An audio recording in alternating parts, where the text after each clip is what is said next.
If you walked into a parking area deep in the mountains on a light rainy afternoon and saw a car parked neatly there with the keys still in the ignition, the radio still playing a familiar song, and lunch food untouched inside a cooler, then suddenly realized that an entire family of 5 had vanished, what would you think?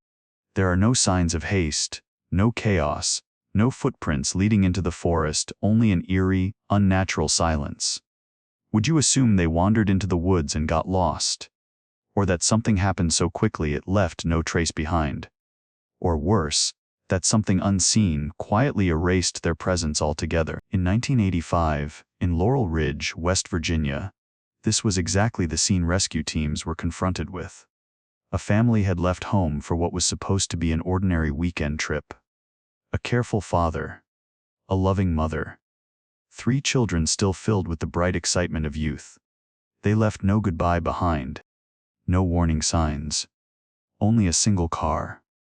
For weeks, then years afterward, people believed that car marked the end point. It was treated as evidence, the beginning and the conclusion of every theory.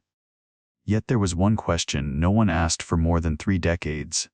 What if that car had never truly belonged to them? So why, 33 years later, deep beneath the dense forest canopy, was another identical vehicle discovered? The same color, the same model, and carrying an answer no one was prepared to face. Because if the car found at the bottom of that ravine was the real one, then what had been standing silently in the parking lot all those years ago? And who had placed it there? This is not merely a story about a disappearance. It is a story about things that appear ordinary, and how the mountains keep their secrets until humanity is forced to question everything from the beginning. The morning of October 12, 1985 began slowly, the kind of slow unique to the Appalachian Mountains, when mist still clings to tree trunks and early sunlight hesitates before touching the ground. Nothing felt rushed. There was no sign that this would be the final morning a family spent together. Mark Henderson stood in front of his small home in Clay County, West Virginia. 35 years old, solidly built, with the familiar gaze of a man who believed control was how he protected his family. Mark never did anything halfway. He checked the straps on the roof rack, ran his hands over every latch and hook, tires, water supplies, map, flashlight. For Mark, caution was not a habit, it was his way of loving his wife and children. Dana, his wife, stood at the doorway. One hand helped the youngest zip up a jacket. The other reminded the 2 older children not to run too far from the yard. She appeared calm, the practiced calm of a mother accustomed to placing herself last. There was no worry in her eyes, only gentleness and a quiet anticipation for a short trip. Before winter arrived, the 3 children ran circles around the yard, laughing, unaware of time. They only knew that today meant sleeping in a tent, watching the stars, and being with their parents without alarm clocks or school schedules. For children, that was enough. The trip was meant to last, just one night, a brief weekend before work, and school pulled them back into routine. Laurel Ridge Trail was considered safe enough for kids, yet wild enough to make life feel slower. No one was in a hurry. No one lingered for a final look at the house. No one knew that some departures, though identical to all others, are the last. Mark got into the driver's seat first. Dana closed the door after making sure all 3 children were settled. The Bronco started, the engine humming familiarly. Mark turned back and waved once quickly, casually. The car reversed down the gravel drive, took the bend, and disappeared behind the trees. No one in the neighborhood noticed anything unusual. Everything seemed so normal that years later, people would all say the same thing, if only something had felt wrong that day. If only there had been a bad feeling. But there wasn't. There was only a peaceful morning and a family who believed they would soon return. That afternoon passed slowly. By Sunday evening, the phone in the Henderson home still had not rung. Dana had promised to call her sister, but no call ever came. On Monday morning, one of Mark's co-workers at the lumber mill began to feel uneasy. Mark had never missed work without notice. He was not the kind of man who simply disappeared. A call was made. then another. And when all of them ended in silence, the Clay County police were notified. At first, the explanations were simple. Maybe they had a flat tire. Maybe they got lost. These mountains have a way of deceiving those unfamiliar with the terrain. But by early afternoon, a park ranger discovered the Bronco at the Laurel Ridge trailhead. It was parked neatly, carefully, as if someone had taken time to place it there. The keys were still in the ignition. The engine had not been shut off in a panic. There was no haste. No signs of forced entry. No broken glass. No evidence of a struggle. In the back seat, the cooler was still intact. Sandwiches wrapped in wax paper remained untouched. A jug of lemonade sat half full, its cap tightly screwed on. Everything looked like a meal abandoned halfway through, not the aftermath of fear or chaos. On the dashboard, the radio was still on, playing a familiar country station, even though reception in the area was barely clear. The trail map was folded neatly, one corner circled in red ink, marking a nearby scenic overlook. No one could understand why the map had been left behind. If they had decided to walk into the forest, Mark would have taken it with him. He was not a man who left essential things behind. Then the ranger said something quietly, words no one ever forgot afterward. It had rained the night before. The ground was soft. A family of 5, including 3 children, stepping out of a vehicle and into the forest should have left something behind. Footprints. At least a smear of mud. A small shoe print out of line. A snapped branch. But there was nothing. Not a single trace suggesting they had ever left the vehicle. The scene did not tell the story of an accident. It did not resemble a planned disappearance either. It felt like a moment abruptly cut off, as if someone had pressed pause while the family was still whole. The Bronco stood there in silence among the trees, not as a clue, but as a question. And from that moment on, Laurel Ridge was no longer just a trail, it became the starting point of a silence no one knew how to explain. When the Bronco was found at the trailhead, time suddenly became more important than ever. Every passing minute carried the same heavy questions: where were they? And were they still safe? That afternoon, helicopters were deployed. Rotor blades cut low across the dense treetops, whipping dry leaves into spiraling clouds. The sound of the engines echoed along the mountain slopes, like an urgent call sent deep into the forest. From above, the woods stretched endlessly green, thick, with no clear boundary where they ended. On the ground, rangers and volunteers spread out in small teams. They carried flashlights, whistles, radios. Some were firefighters. Some were neighbors. Some had never searched for anyone before, but went anyway because standing still was impossible when 3 children were missing. They called out names. Mark. Dana. The children's names, again and again, hoping for even the faintest response. But the forest did not answer. There was no crying. No footsteps. Only wind moving through branches and leaves brushing together, sounding almost like whispers, but meaning nothing. By evening the rain began. At first it fell lightly, then heavier, then colder. Trails turned into slick red mud. The rain softened the ground and erased whatever remained on the surface. If there had ever been footprints, they vanished piece by piece, as if they had never existed. As darkness fell, search teams were forced to pull back.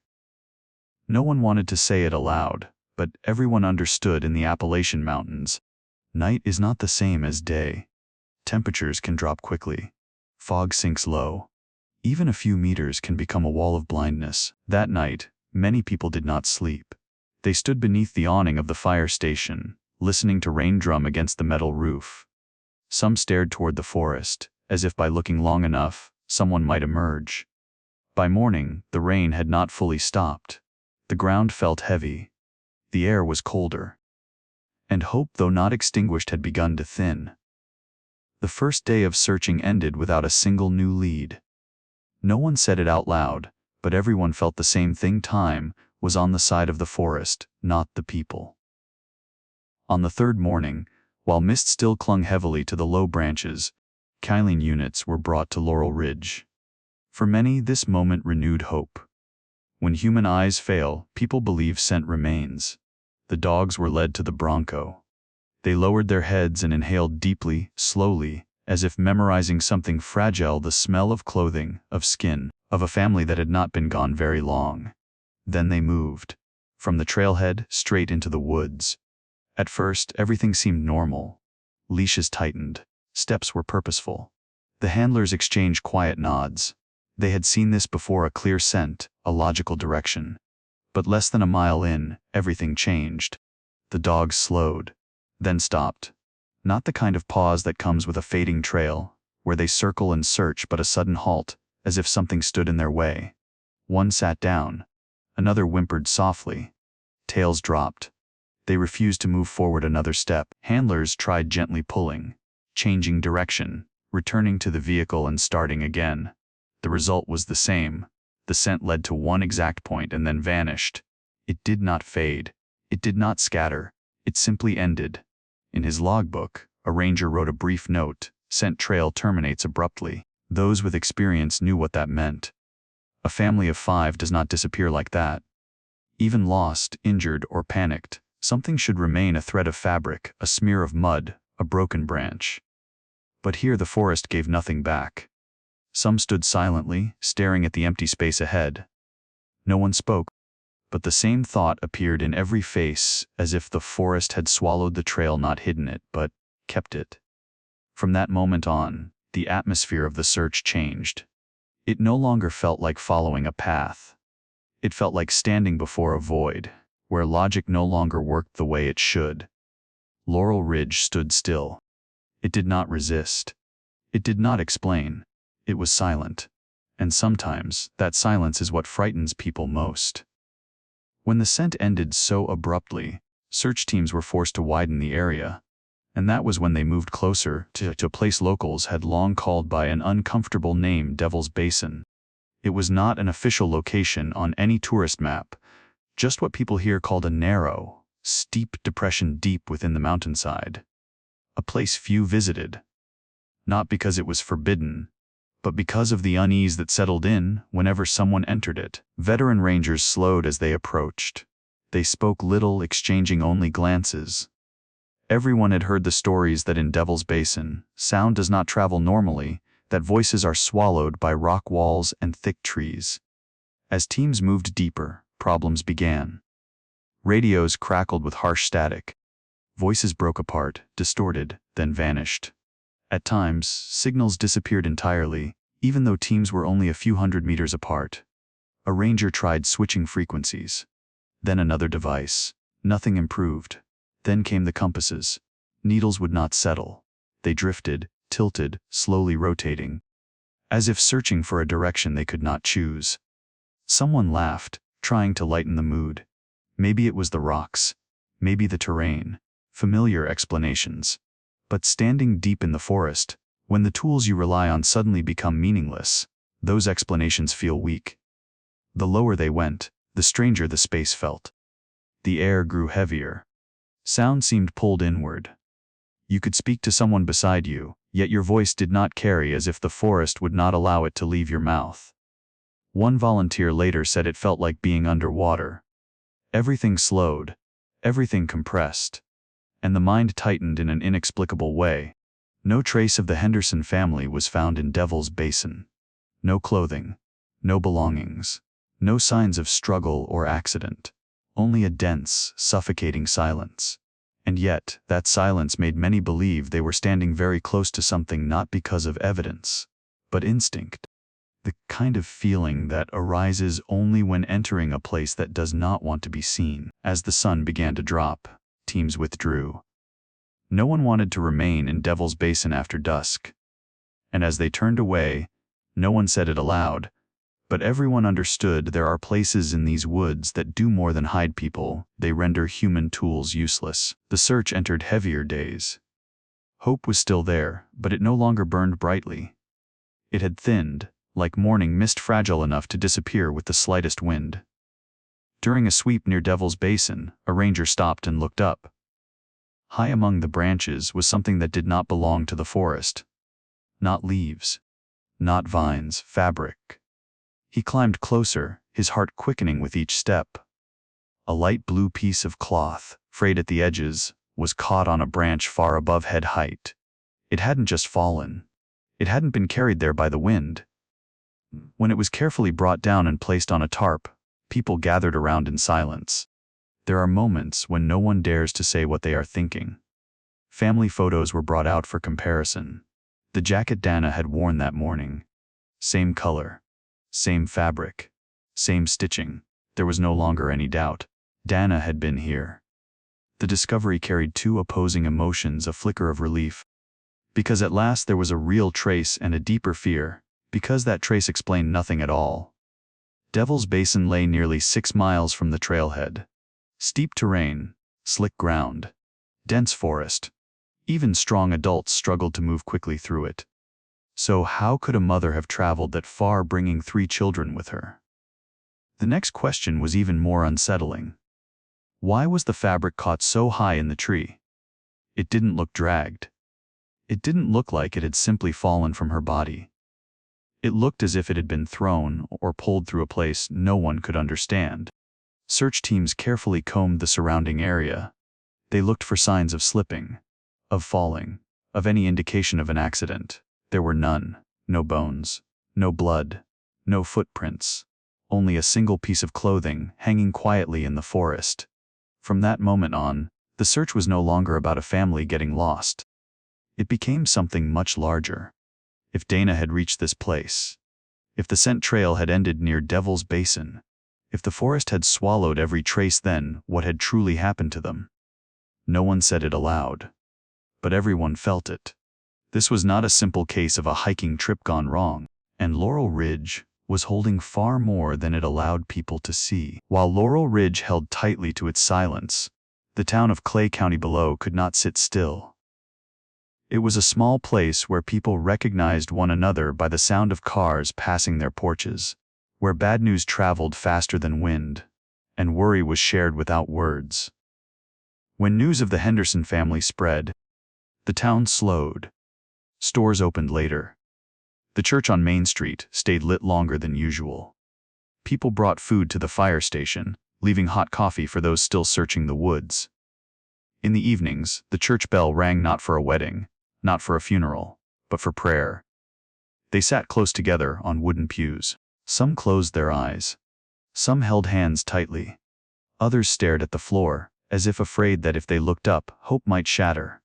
The prayers were simple: let them be found. Let the children still be alive. Let a miracle happen.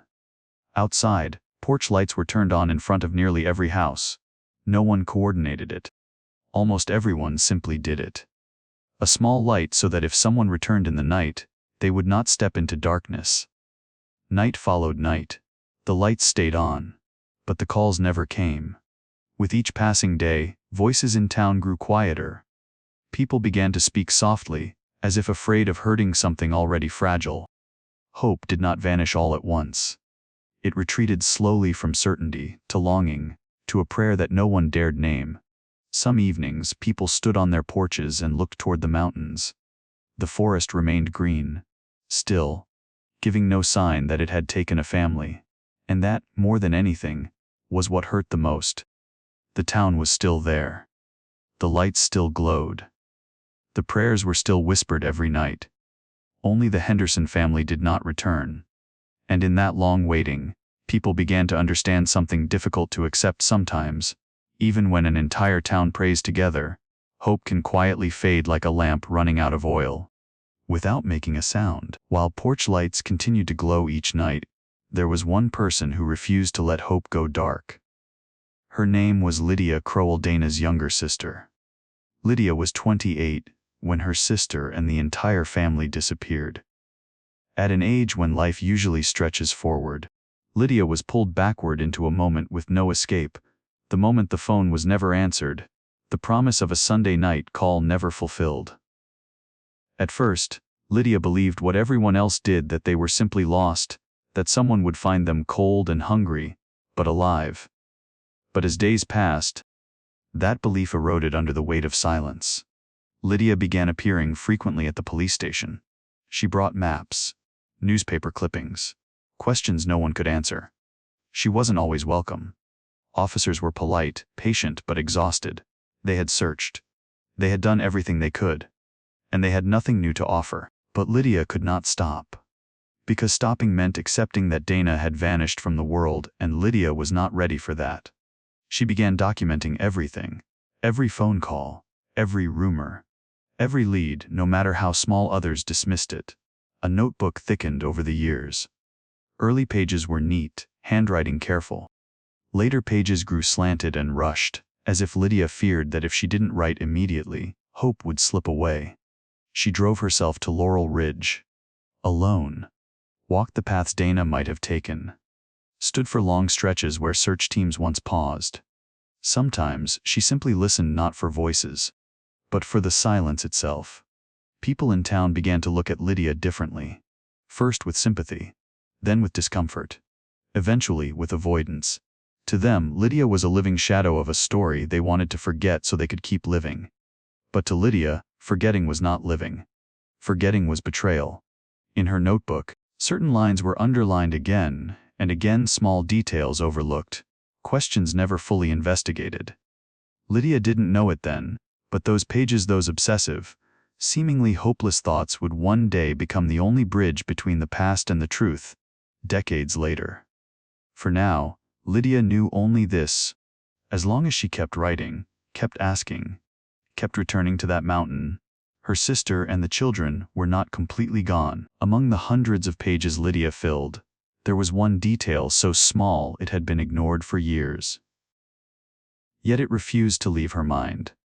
It was a single line in an old ranger report, written almost casually, carrying little weight among search data: tire tracks discovered on an old service road. That road lay outside the primary search area. According to records, it had been closed in 1979, 6 years before the Henderson family vanished.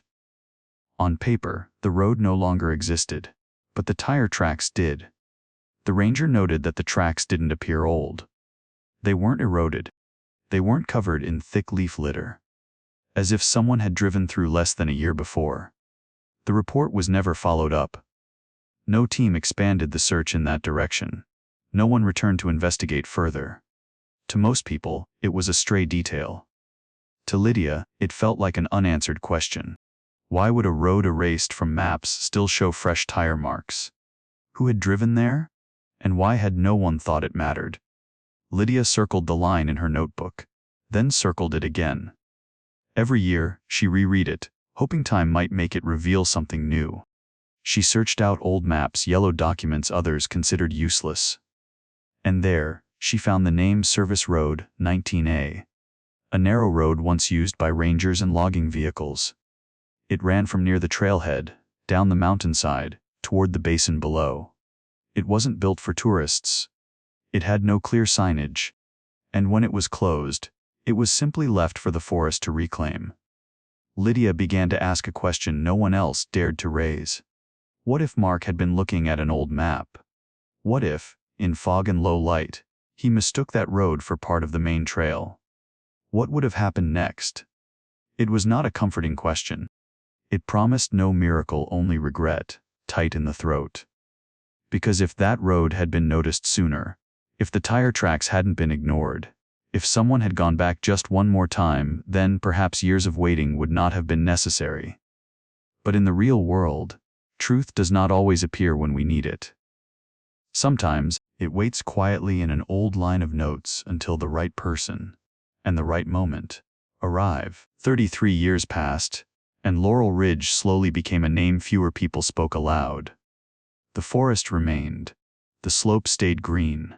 The story of the Henderson family faded into the memory of those who still remembered. In early 2018, Evan Mercer didn't think he was touching anyone's past. He was 35, working as a freelance surveyor. On weekends, he brought his drone into the woods to record terrain for a contract related to erosion and water flow. Not an investigation, not a search, just work. That afternoon, his drone flew low over Devil's Basin. The monitor showed familiar patches of green dense trees, shadows braided together. Nothing unusual, until the drone tilted slightly to turn back. In one brief moment, a flash of light flickered. Not sunlight on rock, not pooled water. Evan frowned. He saved the footage, assuming it might be old scrap metal, something common in areas that once saw logging. That night, as he reviewed frame by frame, Evan stopped. He zoomed in, then zoomed in again. Beneath leaves and branches was a curved, smooth surface, coated in faded paint. It looked familiar in a way that felt wrong. It looked like the roof of a vehicle. Evan sat still for a few seconds, not out of fear, but because he had the sense he'd just seen something that didn't belong there. He clipped a still image and posted it on a local drone forum with a simple question: has anyone ever seen this before? 2 days passed with no replies. Then a private message appeared. The sender was Frank Alden, a former deputy sheriff of Clay County, a man who had taken part in the 1985 search for the Henderson family. The message contained only one sentence: "Where did you film this?" Evan sent the coordinates. No explanation. A few hours later, his phone rang. On the other end was the voice of an older man, weathered by time, yet still carrying the familiar tension of the job he used to do. Frank spoke slowly. "You don't know what you've just done." That night, names that had been asleep for 33 years began to be spoken again. Old files were reopened. Buried memories rose to the surface. And for the first time since 1985, Laurel Ridge was no longer completely silent, not because the forest changed, but because one small reflection, at exactly the right moment, forced people to return and look down into the place they had once overlooked. The excavation didn't happen immediately. No one rushed. Everyone there understood beneath that soil wasn't just metal. It was 33 years of waiting. 33 years of questions without answers. They began slowly. One layer of leaf rot was brushed aside. One section of mud was lifted carefully. Roots tangled over everything, as if the forest had tried to hold this thing in place. Little by little, the shape emerged: a crushed roof. Blue paint, darkened with age, nearly blending into earth. The Bronco lay upside down, wedged between large trunks like an object pinned by time. When a ranger wiped mud from the rear license plate, the people around him went silent. Numbers surfaced faintly. No further check was needed. Everyone understood. It was Mark Henderson's vehicle. For minutes, no one spoke. There are moments when words become unnecessary, only heavy breathing, and the forest still silent as it had been for decades. Accessing the inside took longer than expected. The frame was compressed. Doors warped. Soil and leaf debris packed the cabin. When they created enough space to shine a light in, the beam swept across an interior no longer intact, then stopped.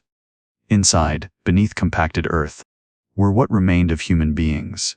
Not one, not two, five. 5 sets of remains, still positioned as if seated. 2 adults in front, 3 smaller bodies in the back, seatbelts still fastened. In that moment, no one could pretend to stay professionally detached. Some bowed their heads, some turned away, not out of fear, but out of pain. Because the arrangement said something unmistakable. They didn't leave the car. They didn't run. They stayed together to the very end. Forensic work began afterward, slowly, reverently. Each bone documented. Each position marked. No one needed to speak their names. The whole town had carried those names in their minds for 33 years. When the news spread, Laurel Ridge stopped being just a location. It became the place where a journey ended. And for those who had searched in vain, the discovery didn't bring relief. It brought something heavier, because they understood that for all those years, the Henderson family had been there. Beneath the forest. Beneath trails and footsteps that had passed by. Not because no one searched, but because they had been buried in a place no one had ever looked down deeply enough to see. It took weeks for the samples to be analyzed, weeks of waiting in silence. No more searching. No more fragile hope. Only truth arriving slowly, but inevitably. DNA results were delivered to Clay County on a gray morning. No cameras. No crowd. Just a few people in a small meeting room at the sheriff's office. The numbers matched. Cold data confirmed what everyone already knew in their hearts. The remains belonged to Mark Henderson, Dana Henderson, and their 3 children. After 33 years, the biggest question finally had an answer. They were no longer missing. They were dead. The news reached Lydia Crowell quietly. No dramatic sobbing, no collapse like people might imagine. Lydia sat still, hands resting on her thighs, back straight. She listened to each sentence as if she had heard it long ago inside her own mind. When the investigator finished, Lydia only nodded slowly, as if she had finally been given permission to stop. For years, Lydia lived between two realities, one where Dana might still be somewhere, waiting to be found, and another where Dana was already gone, only lacking the proof to name it. Now, truth was no longer blurred. It stood there, clear and undeniable. Someone asked Lydia what she felt. She was silent for a long moment before she said, "At least now I know where they are." The sentence carried no relief. It carried the exhaustion of someone who had waited too long. Lydia no longer had to imagine different endings. No longer wonder if they were cold, hungry, afraid. Truth, no matter how painful, is the end of imagination. That afternoon, Lydia left the sheriff's office alone. She stood on the porch for a long time, looking toward the distant mountains, the place that had held her sister's family for 3 decades. For the first time in many years, Lydia didn't ask another question. Not because she stopped caring, but because the answer had finally arrived. After the remains were confirmed, many believed the story had finally closed. But then an old question returned, heavier than before. If the Bronco beneath Devil's Basin was the Henderson family's vehicle, then what was the Bronco found at the trailhead in 1985? In the original files, everything was recorded clearly: a Bronco of the same color and model, logged as evidence, keys in the ignition, food untouched, a red circled map on the dashboard.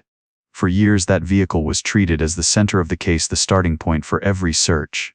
But when investigators reviewed archived records, they found something terrifying: a gap. According to paperwork, in 1994, the evidence Bronco was moved during a storage reorganization. There was a date, a signature, a stamp, but no destination, no transfer receipt, no intake record, no surviving photos. The vehicle vanished from the system quietly, without explanation. Veterans in law enforcement understood what that usually meant. Not a grand conspiracy, not an elaborate plan, but negligence accumulating over time. Paper stacked on paper. One person retired, another forgot, and a key piece of evidence disappeared as if it had never existed. But for the Henderson family, especially for Lydia, that was not small. Because if the Bronco at the trailhead wasn't theirs, then 33 years of searching began at the wrong point. Lydia looked through the old folders, yellowed pages. She read every line, every number, not to find someone to blame, but to understand why truth arrived so late. Some questions had no answers. Where did that vehicle come from? Who drove it? And why did it match so perfectly that it fooled everyone? Police had no definitive conclusion. They could only admit something painfully human. In a case spanning decades, people can be wrong, and small mistakes, stacked together, can create a mystery larger than the mountains themselves. The mystery of 2 vehicles didn't change the truth of what happened to the Henderson family. But it left a different wound, one named "if only." If the file hadn't been lost. If the evidence vehicle had been examined more carefully. If someone had looked again, maybe years of waiting would not have been necessary. And that is why this story still aches, not because it can't be explained, but because everything could have been different with one very human error. After the emotions settled, investigators' final work was to reconstruct what happened that night, not to find a villain, but to understand how a careful family like the Hendersons could disappear for 33 years. Old maps were spread across a table, paper maps yellowed with age, unused for a long time. And there, one detail stood out clearly: a side road. Service Road 19A, once used by rangers and logging vehicles. It ran from near the trailhead down the slope toward Devil's Basin. After a landslide in the late 1970s, it was closed. No major barricade. No clear warning sign. It was simply removed from newer maps. But not from every map. Inside the Bronco found in the ravine, investigators discovered an older map published before that road was closed. On that map, Service Road 19A still existed. Weather data was reviewed again. On the evening of October 12, 1985, the Laurel Ridge area was hit by unusually thick fog. Visibility narrowed to only a few meters. Twilight faded quickly in the mountain forest. Piece by piece, they assembled the likely sequence: Mark Henderson, a man who trusted maps and preparation. A road appearing ahead, looking like a reasonable branch off the main route. No do not enter sign. No obvious hazard. In fog and low light, Mark turned onto that road. The road narrowed then ended abruptly, not with a wall, but with open space. The Bronco plunged downhill, nose first, flipped once, then landed upside down between two large trees. Marks on the frame showed a violent impact, but not one that ended everything instantly. That night's rain softened the earth. A small slide occurred enough to bury the vehicle deeper beneath mud and leaf rot. In the months that followed, the forest did the rest. Leaves fell. Branches broke. Moss grew. Traces vanished as if the accident had never happened. When reconstruction was complete, the conclusion was written in a single, quiet sentence: accident due to entering a closed road in fog and low light conditions. No conspiracy. No criminal. Only a chain of small misalignments: an old map, a forgotten road, an evening when weather changed faster than expected. The truth brought no relief. It brought a different kind of pain, because tragedy didn't come from something extraordinary. It came from something ordinary: trust, habit, a decision that seemed harmless. And that is what makes the Henderson story haunting, not because it is too mysterious, but because it reminds us that sometimes one wrong turn in the fog can change everything forever. What happened after the crash was not recorded by any camera. There were no witnesses. No sound escaped the forest that night. Only small signs inside the crushed cabin remained, telling a quiet story. Forensic specialists recognized that the accident did not take their lives immediately. Seatbelts were still buckled. Seats were reclined. There was slight movement within that confined space. That meant that for a short time, they were still together. Still conscious. Still aware of darkness closing in. A flashlight was found between the front seats. Its switch was set to on. The plastic had warped from heat and time.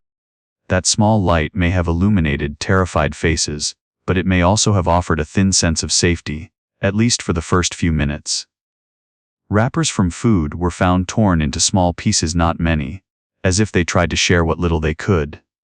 There were no signs of frantic panic. No belongings thrown wildly. No recorded desperate acts.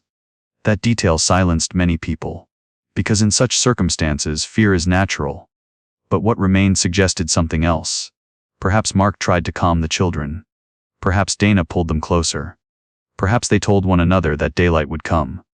Inside a buried vehicle, time is no longer measured in hours. It is measured in breaths, in cold creeping through metal, in exhaustion seeping into every movement. Outside, the forest stayed quiet. No violent wind, no clear animal sounds, only the deep, cold Appalachian night. Experts believed that within 1 to 2 days, cold and injuries closed the final door. Not a long, chaotic struggle, just strength slowly draining away. What haunted people most wasn't how they died, but how they stayed. 5 human beings in a cramped space, deep in the woods. They were not separated. Not abandoned one by one. They were together until the last moment.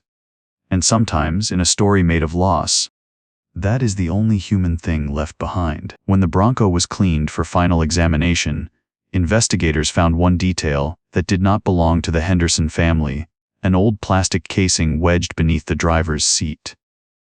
It was the casing of an older park radio equipment, issued to rangers in the late 1970s. Not a tourist item.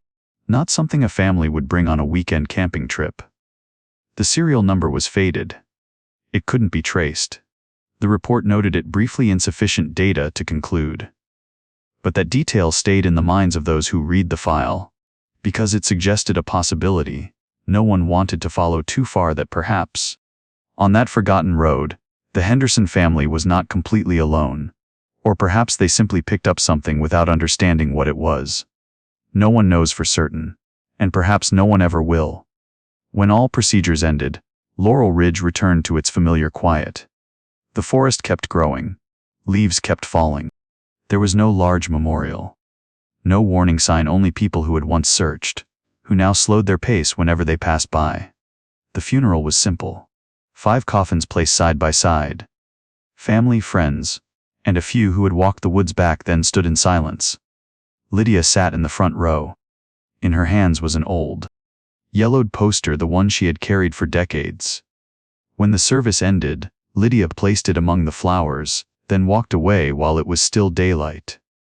One final sentence was repeated, spoken by an investigator who had been there on the day the vehicle was found. After all these years, it wasn't people who found them.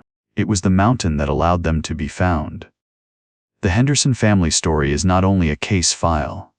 It is a reminder that ordinary things, an old map, a turn in the fog, can leave echoes that last a lifetime.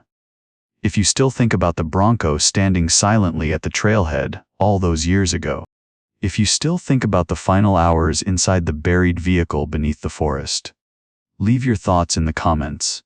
And if you want to continue walking with stories told with respect and with human memory, follow the channel, turn on notifications, and stay here. Because some stories should not be forgotten. They need to be remembered.